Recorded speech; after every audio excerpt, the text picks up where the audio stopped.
नमस्कार मित्रांनो, मी रोहन स्वागत करतो बीड हिस्टॉरिकल सिरीजच्या आणखी एका खास भागात. आज आपण बीडच्या इतिहासात, वास्तुशास्त्रात आणि श्रद्धेत एक अनोखी सफर करणार आहोत. समोर दिसतंय ते म्हणजे तलावाच्या मध्यभागी उभा असलेलं सुमारे 1000 वर्षाचं पुरातन कंकाळेश्वर शिव मंदिर.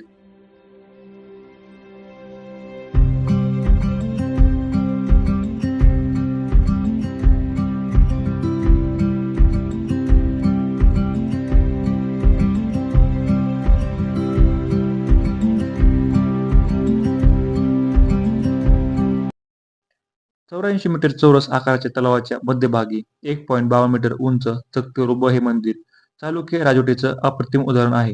बिंदुसार नदीच्या तीरावर उभारलेलं हे स्थान आजही भक्तांना आणि इतिहासप्रेमींना आकर्षित करतं. मंदिराची रचना तर खूपच छान खास आहे. पश्चिमभिमुख मुखमंडप, अर्धमंडप आणि 3 बाजूंना ताऱ्याच्या आकाराचा गर्भगृहाचा तलविन्यास.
अष्टकोनी मंडप, 16 भक्कम स्तंभ आणि त्यावरच उभारलेलं सुंदर घुमटाकार छत. छतावरची कमळाची नक्षी पाहिली की नजर हटतच नाही. बाहेरील भिंतीवर विष्णूचे अवतार, अष्टदिक्पाल, शक्ती, शिव, ब्रह्मदेवांचे कोरीव शिल्प इतकंच नव्हे, चालुक्य काळातील लढणाऱ्या स्त्रियांचे शिल्प इथे दिसतात. ग्रीक शिल्पकलेची झलकही जाणवते.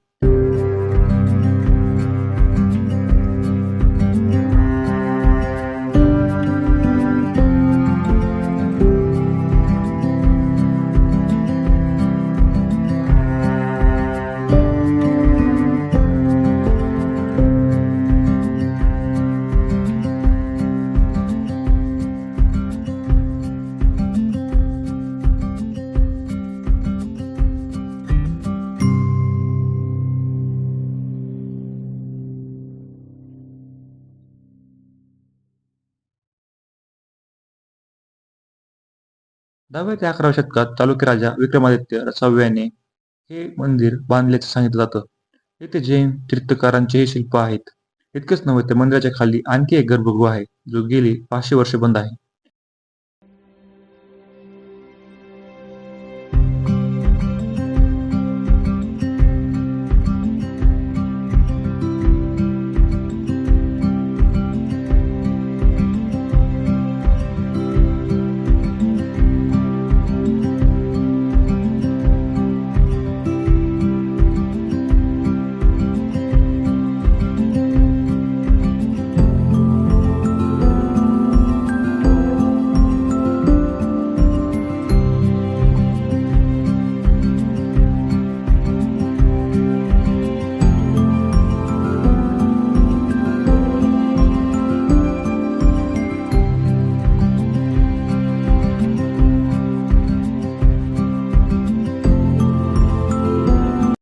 काही काळ हे मंदिर बंदच होतं. निजामशाहीतल्या बंदीनंतर 1915 साली क्रांतिकारी पुरुषोत्तम गोडसे यांनी पोलिसांना चकवा देऊन इथे पहिला अभिषेक केला आणि नंतर 17 सप्टेंबर 1948 अर्थातच हैदराबाद मुक्तीदिनी हे मंदिर खऱ्या अर्थाने स्वातंत्र्य पावलं. इतक्या समृद्ध इतिहासाचं हे ठिकाण आज मात्र अस्वच्छतेचं संकट भोगत आहे. अशा वारशाकडे शासनानेही लक्ष देणं गरजेचं आहे आणि नागरिक म्हणून आपली ही जबाबदारी तितकीच महत्त्वाची आहे. इतिहास, श्रद्धा आणि कलाकुसरीचं अप्रतिम संगम असलेलं कंकाळेश्वर मंदिर एकदा तरी प्रत्यक्ष पाहायलाच पाहिजे.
तुम्हाला हा व्लॉग आवडला असेल तर लाईक करा, शेअर करा आणि अशाच माहितीपूर्ण ठिकाणांसाठी सबस्क्राईब करायला विसरू नका. जय हिंद, जय महाराष्ट्र.